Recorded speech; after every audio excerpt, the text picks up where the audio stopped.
ሰላም የዩቲዩብ ፋሚሊ እንደምናላችሁ ሼፍ ስንታየው ከስተርድ ክሬም አሰራሩ በቀላሉ ቤታችን ውስጥ እንዴት እንደምናዘጋጅ አብረን እናያለን።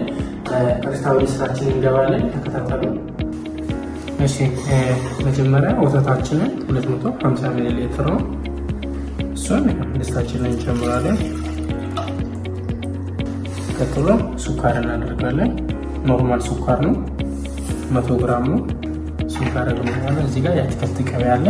እናንተ እንደ አማራጭ የገበታ ቅቤ መጠቀም ትችላላችሁ። ቫኒላ አንድ ሁለተኛ ወይ ደግሞ የክዳኑ ግማሽ መጠቀም ትችላላችሁ። እሱን አንድ ላይ እናደርግና በስቶቭ ላይ እንጥዳለን። ካላለን ድረስ እንጠብቃለን። ለየብቻ ቡጋዳ ሳህኖችን እዚህ ላይ እንደምታዩ ወይ ደግሞ አንድ ስቶር አለ። መጀመሪያ እዚህ ጋር 100 ሚሊ ሊትር ወተት አለ። ቅድም ከጨመርነው ውጭ ማለት ነው። እሱ በቡጋዳ ሳህናችን እንጨምራለን። ከጨመርነው በኋላ አቼቶ አንድ ክዳን ማለት ነው።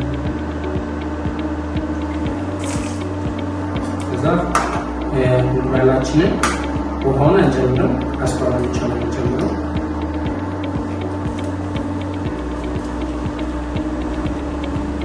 እዚህ ጋር አንድ እንቁላል አስኳላን ወተትና አቼቶን አረግ ነው። ሶስቱ ሚክስድ ወይ ደግሞ እንቀላቅላለን። ስለዚህ ከቀላቀልን በኋላ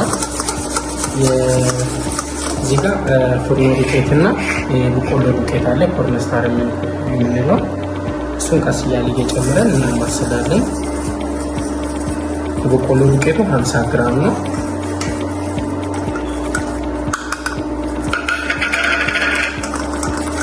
ከሁለቱም በኋላ አሁንም የፉርኖ ዱቄታችንን ተለፍቶ የተዘጋጀ ፉርኖ ዱቄታችንን እንጨምርበታለን። ከጨመርነው በኋላ ሚክስድ እናደርጋለን። በደንብ መጓጓል ያለበትን በደንብ እንቀላቅላለን። ይኸው እዚህ ላይ እንደምታዩት በደንብ ከቀላቀልን በኋላ ፉድ ከለር እንጨምርበታለን። ፉድ ከለር ያው በፈሳሹም አለ። እናንተ የኔ ዱቄቱን የምጠቀመው መብዛትም የለበትም ማነስም የለበትም። እናንተ የምትፈልጉትን ያህል ጨምሩበትና ቀላቅላላችሁ። በደንብ ከቀላቀልን በኋላ ከቀላቀለ በኋላ ይሄን ይመስላል ወተታችንን። ይፈርጥልናል፣ የሚፈልገው ደረጃ ላይ ደርሷል። እሱ ላይ ቀስ እያለ እየጨመረን እናማስላለን። ከስር እንዳይዝብን በደንብ ማማሰል አለብን።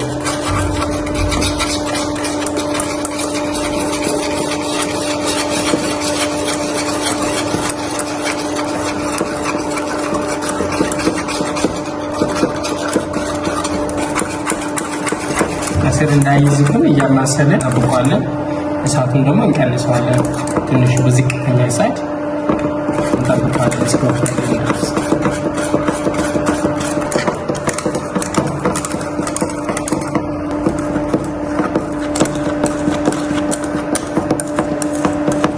እንደምታዩት በቃ ወፍሮልናል። ከእሳታችንን እናወርዳለን። ይሄን ይመስላል ከስተርዳችንን። ልክ ትንሽ ከቀዘቀዘልን በኋላ ቦላችን ላይ ንጹህ የሆነ ቦላችን ውስጥ እንጨምራለን።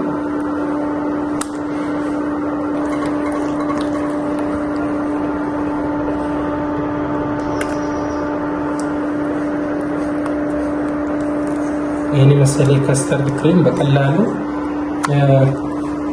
ቤታችሁ ውስጥ ማዘጋጀት ትችላላችሁ። ሙሉ በሙሉ ያለቀለተንም ከማርኬት ወይ ደግሞ ከገበያ ላይ መግዛት ትችላላችሁ። ይሄን ይመስላል ፋይናሊ ሪዘልታችን ይሄን ይመስላል። እንደዚህ አይነት ይሄን የመሰለ ከስተርድ ክሬም አሰራሩ እንግዲህ ቪዲዮ ላይ እንዳያችሁት ነው።